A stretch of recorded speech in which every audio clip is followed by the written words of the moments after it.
Fourscore and 7 years ago, our fathers brought forth on this continent a new nation, conceived in liberty and dedicated to the proposition that all men are created equal.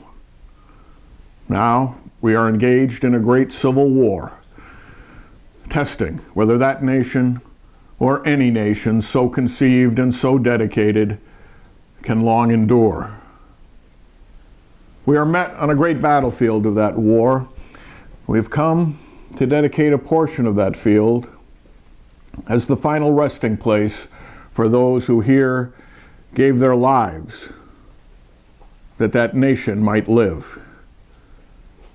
It is altogether fitting and proper that we should do this, but in a larger sense, we cannot dedicate, we cannot consecrate, we cannot hallow this ground. The brave men, living and dead, who struggled here have consecrated it far above our poor power to add or detract. The world will little note nor long remember what we say here, but it can never forget what they did here.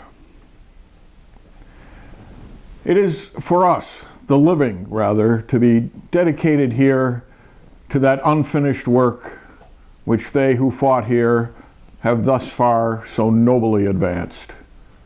It is rather for us to be here dedicated to the great task remaining before us, that from these honored dead we take increased devotion to that cause for which they gave the last full measure of devotion.